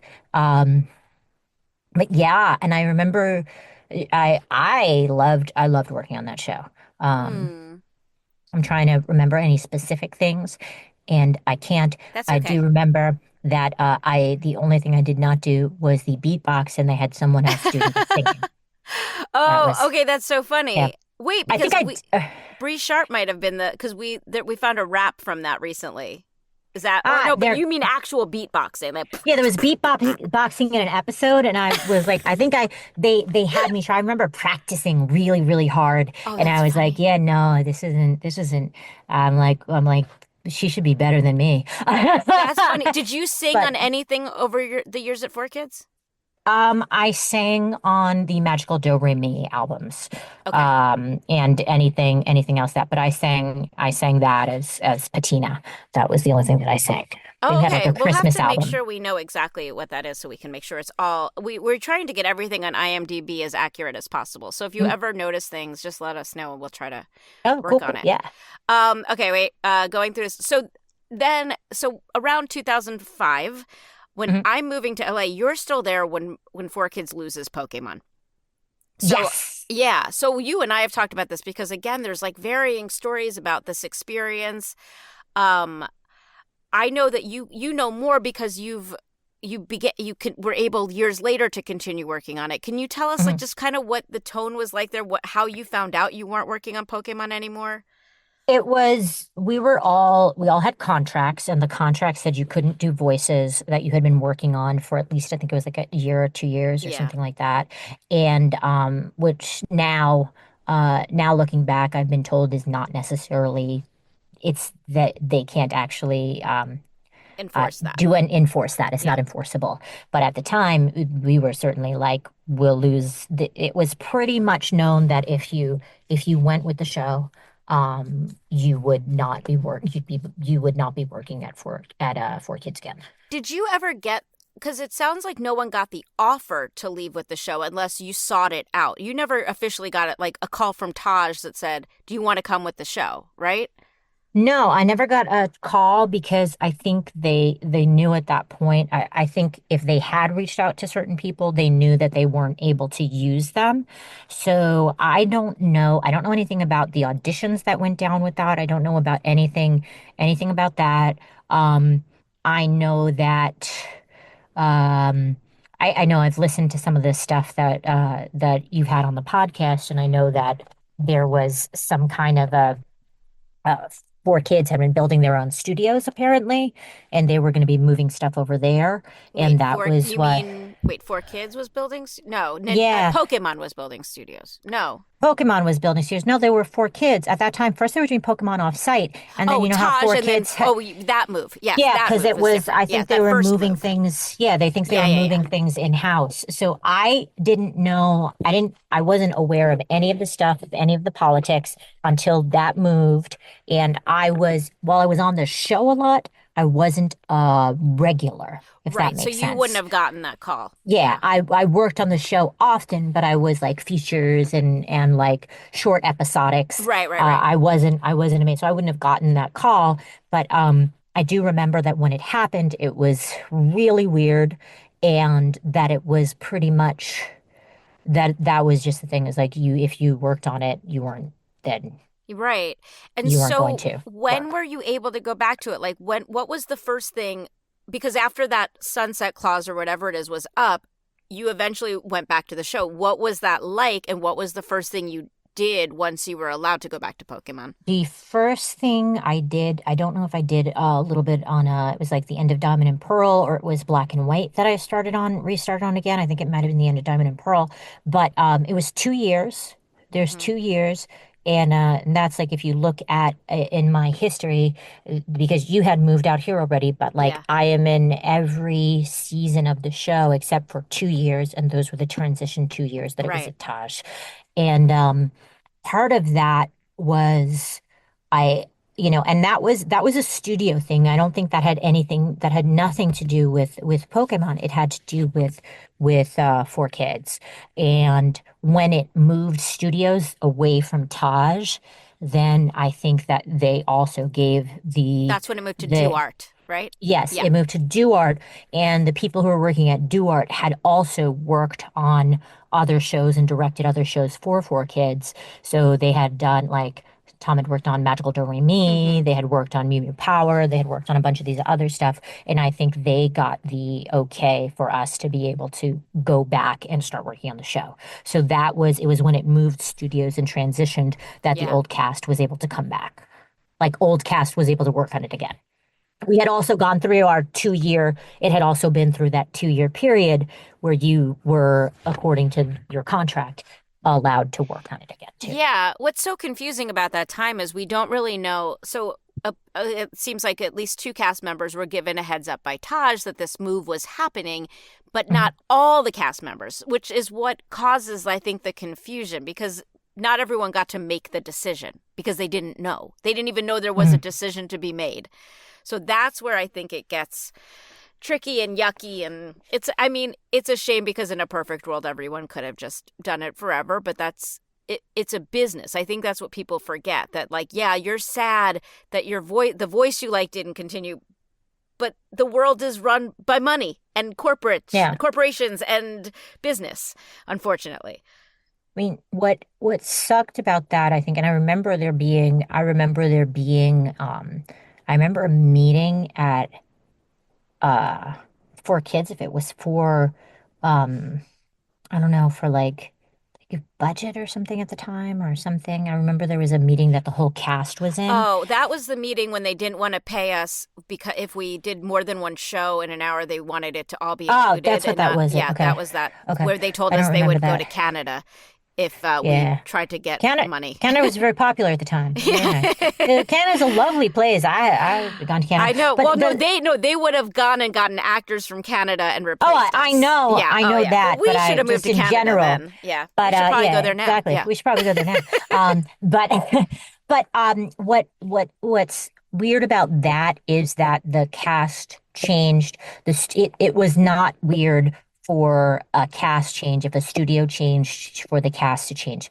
Like we had all been through that with other shows. We went through that with Sonic. We went through that with any show that left the city or went to a coast. We went through it with Winx. Like we went through it with stuff.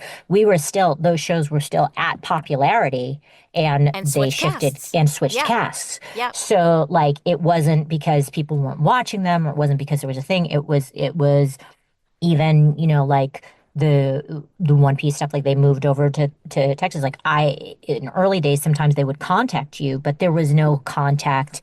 There was no contact. It was usually either a new cast or, in the case of some of the other stuff, voice matches, or they would voice match certain people in certain roles, and then the rest of the roles they would recast. But the thing that made it weird was that it was happening in the same city, and that it was literally 5 minutes away. Yeah, and you're so right. Like, because you're right, it does happen a lot. And also, I mean, the enormity, it was at a really successful time in the show. So, like, it happens on other things, but it's usually like a shift in tone or it's a shift in seasons or what kind of the type of show. I don't know. But you're so right that it does happen a lot. Yeah. Yeah.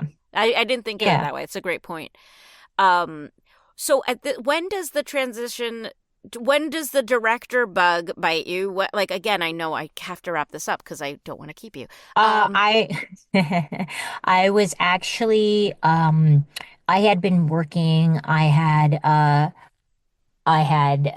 it actually has to do with AudioWorks and with Kip on there. I had been the whole time that I've been recording, I also had like a day job. I had a night job that I would do.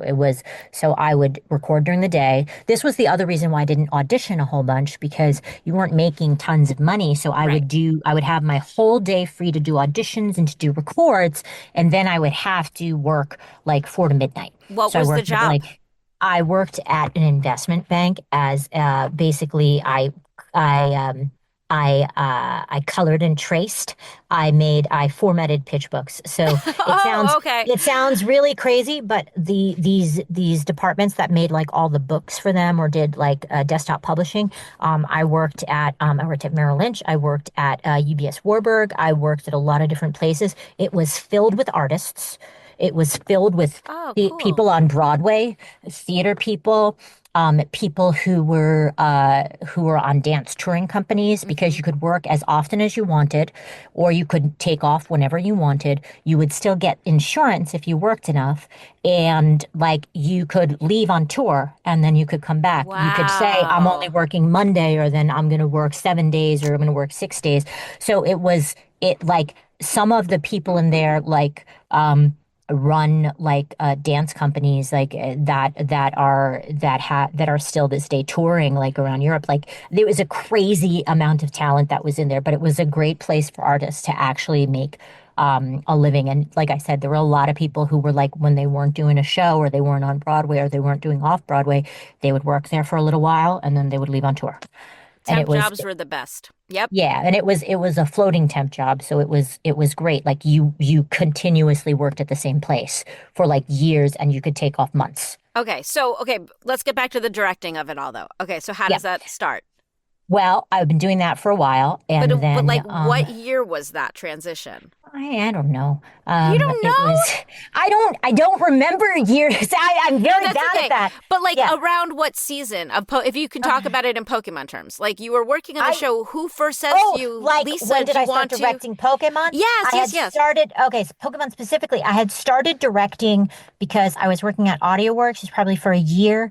I had transitioned there because I got offered. Maddie Blaustein was working there at AudioWorks for a time. They were the writer, and so I came in directing. So we worked together for a while. I didn't know that. Okay, that's so cool. We worked together like in the office. Like she would write, and I was directing stuff, and we would hang out. That's where, and then she passed, and I was working with her when she did. So we spent a lot of time together, and then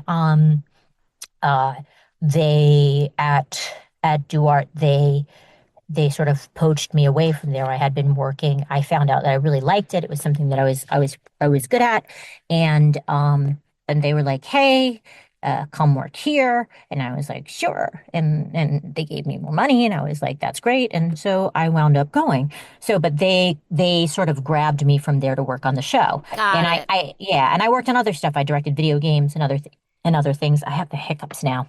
And That's what I get. Oh, that's your punishment. Did directing just start because you were around and someone said, "Do you want to try this?" Or did you advocate for yourself and say, "Hey, I think I'd be good at this"? I had started talking when I was talking to Kip there. He was like, "Oh, I really want somebody who can take over the business." Dan had been directing there for a while. Green, every once in a while, Dan Green would be directing, and every once in a while, Tony Salerno was directing over there. So people were directing for him, and he was like, and he wanted somebody who was eventually going to take over, and we wound up. He promised me always moving vehicles, promised me a motorcycle ride, showed up with his car. Because I wouldn't work on weekends. I was like, and he's like, "I'll pick you up on my motorcycle," because he knew that I like motorcycles. And I was like, "Yeah, sure." And then he showed up in his car. I was bummed. But then we wound up talking about the show. We talked about a whole bunch of different stuff, and he was like, "I'd love somebody who could take up." He's like, "I'd love," and I'm like, "Well, what kind of person are you looking for?" And he's like, "Well, ideally," he's like, like someone like you. And I was like, "Okay, well then, how about me?" Right. That's like so that was like my advocacy. I went in, I started doing the directing. I started directing there. He needed directors, and I was like, "Yeah, I can do this," and that's what I did. I became a producer. I started directing. I was still voicing. And then they came from Duarte and they were like, "Hey, we really need somebody. We would love you. You're doing a great job here." I was like, "Great." And I moved over there, and that's how I started. And Got it. was, and from there, I started doing some video game stuff too, because another former 4Kid person, Barton Bishop, had been working in a video game place, and they needed talent. So he came and talked to us, and I started doing a lot of that. And it was something that I loved, and it was kind of steady during that day, during the day. And so I was having a lot of fun doing it. I didn't know that I was going to shift so dramatically towards there, because it takes a lot of time to do. It does. But Lisa's schedule is bananas, by the way. Like, I looked at her computer recently and I saw it's also not just voice directing. And I want to explain this to people. It's production meetings, it's casting meetings, it's all this other stuff that I forget that you have to be a part of. because I've been casting, and I've been both casting and directing the show, even though they just put my credit on there for about almost close to a decade. So which is crazy. Yeah, it's crazy because it's been 5 years already here, and then it was like 9, so it's about And that's someone crazy. did write in and ask if you are splitting directing duties on the show now, if you're able to do that a little bit and not. I have, I do have. I have an AD, so I have an assistant director right now. That is Damon Mills. He's helping me out, and also Felicia Angel. They both take it's a swing director, so they can swing and cover me. And the second one is an assistant director.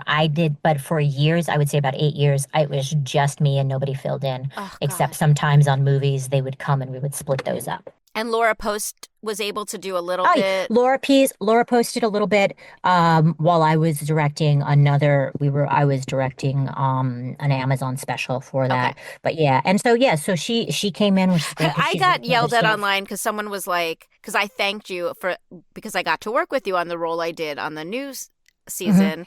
And someone said, no, Laura Post directed that episode. I said, I'm sure she did something, but I worked with Lisa. But with Pokemon credits, because sometimes credits are imperfect, on IMDb especially. Yeah.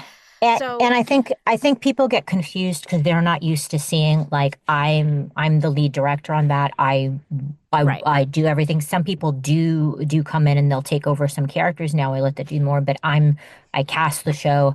I do the lead, so I pick who I'm working with for the episode for the most part, and then I watch all the episodes afterwards, and I do the EMRs and I do all the prod stuff with the team. So.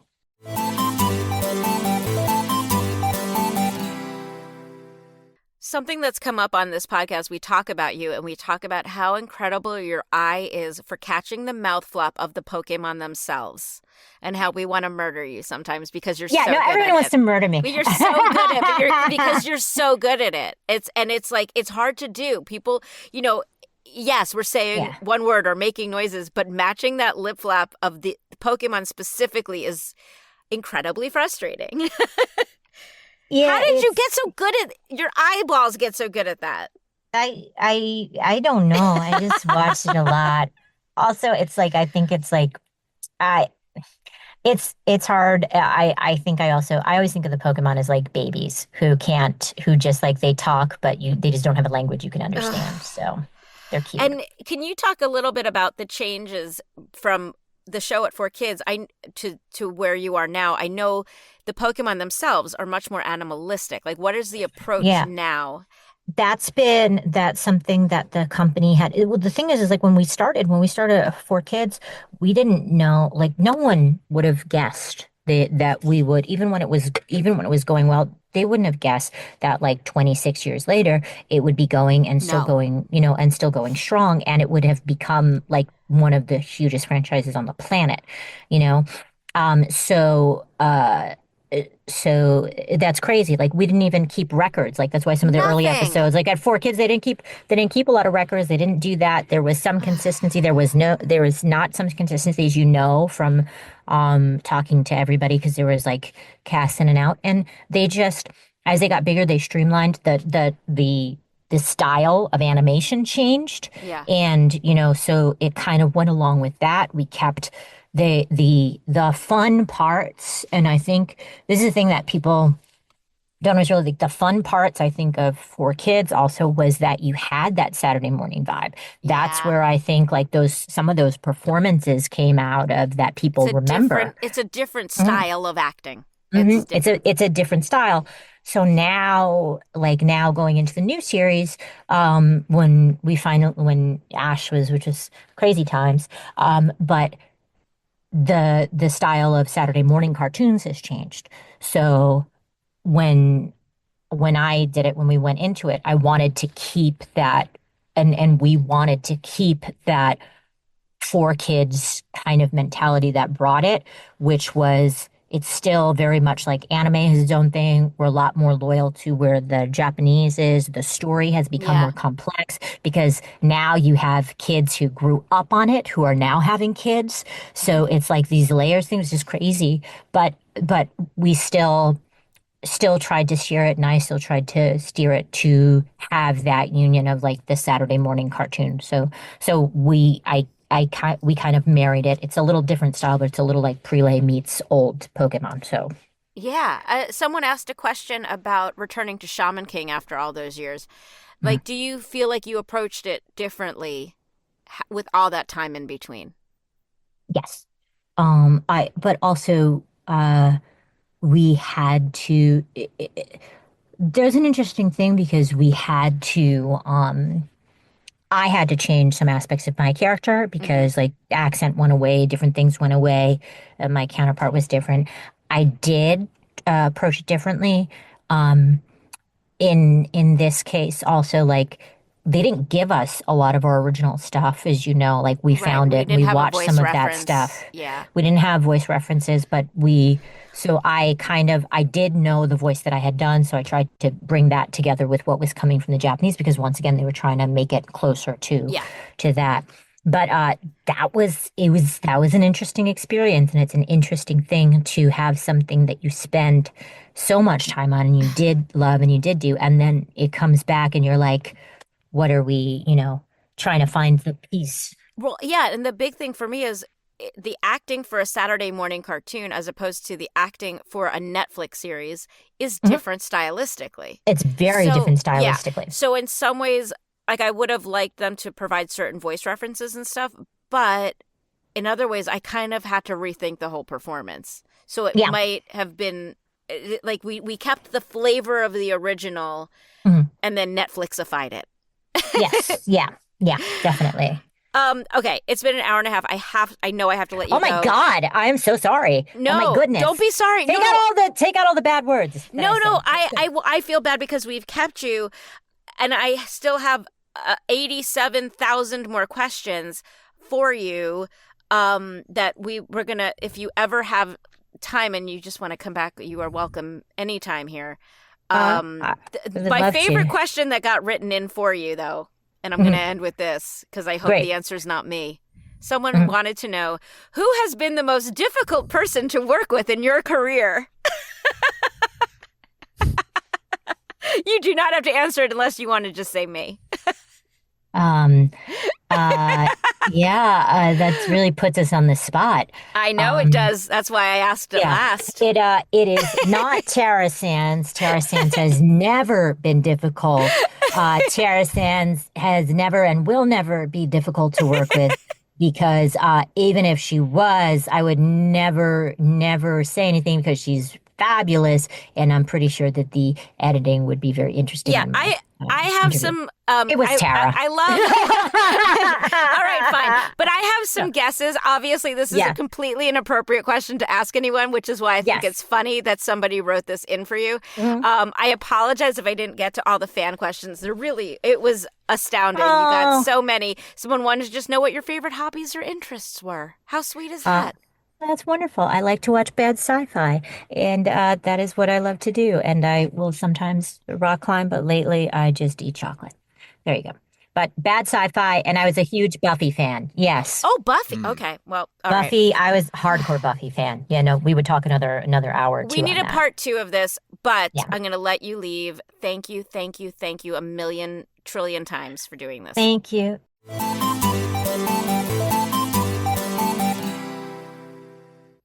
Oh, that Lisa Ortiz. And you know what's fun? I got to see a cat in your background once in a while, Steve, and I enjoyed that. Yeah, one of the rare times I don't record from home, but I thought she was going to jump up on camera, but no, she's too sleepy. Sleepy cat. Lisa's the best. I hope at some point we can get her back for more questions. I do apologize if I didn't get to all the fan questions for her. She's just very popular. Yeah, and definitely like one of the mainstays, at least, someone I think of who's like, God, like, I think she was on like every show. Every friggin' show. Like every when she said show. When she said she didn't think she was on Ultra Mantiga, I'm like, I bet she's in there somewhere. Someone's not doing their job online.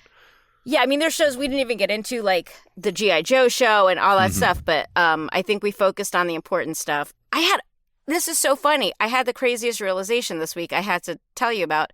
So I've been uploading we didn't even plug in the intro, we forgot to tell you to go to 4kidsflashback.com for all the sites and stuff. But we have a YouTube page, which is just youtube.com, I believe, you have to put the @ at 4kidsflashback. It's annoying. Yeah. But I've been uploading, I hosted a TV show in 2005, 2006 called Fridays on Cartoon Network. I never realized that One Piece that our version of One Piece played on Cartoon Network. Mm-hmm. And as I was I uploaded all these old Fridays episodes because I found them and I was like, this will be fun to see if people want to watch it. It was a fun trip down memory lane. And all of a sudden, I see myself for the summer special introducing One Piece. In 2005. And I was like, yeah. I was like, I did that? And I wasn't ever allowed to really say, like, because I introed Pokemon and stuff. I could never say that I was in it. I don't know why they kept it separate, but they did. But I had no idea. That's how I found out this week that One Piece was on Cartoon Network. I mean, I guess I knew at a time, but yeah. I could tell you all about that. Yeah. Because we talked about earlier in this episode how Cartoon Network was a little less, But yet they couldn't put stuff back in. No. They aired everything as was, but I think maybe like there was a certain point in that dub production maybe they realized like, okay, we don't have to be as strict. That we could just color the guns green now instead of rotoscoping them to look like Super Soakers and all that. Oh, interesting. Yeah. Okay. Yeah. So look at us learning. We learned from Lisa. I learned from my own past. Steve is sleepy because it's late where he is, so we're going to let you guys go. But, like, if you guys more importantly, just subscribe, rate, and review. It's so nice. You could just, like, hit a 5-star button. You could just hit the like button. It's so easy to make us feel good about ourselves. Yeah, come on. Help us out. Make us feel good. What is it? Should you tell them about the Patreon real quick? Sure. Besides going to our website, that's 4kidsflashback.com with the number 4 in that URL, not the word. Same with our Patreon, patreon.com/4kidsflashback with the number 4, not the word 4. Go there. This is my sleepy time, nighttime voice. Okay, let's whisper the rest of this. So we're going to log off now. Yeah. This is our ASMR of the episode. And if you don't know what that is, Google it. Google ASMR. Thank you so much for listening. Steve, you should say thank you to Lisa. Thanks, Lisa. Thank you for being on the show. If you're... Yeah. We got to do the last line. Yeah, so thank you for being a friend. Papa Booey. Oh. We will.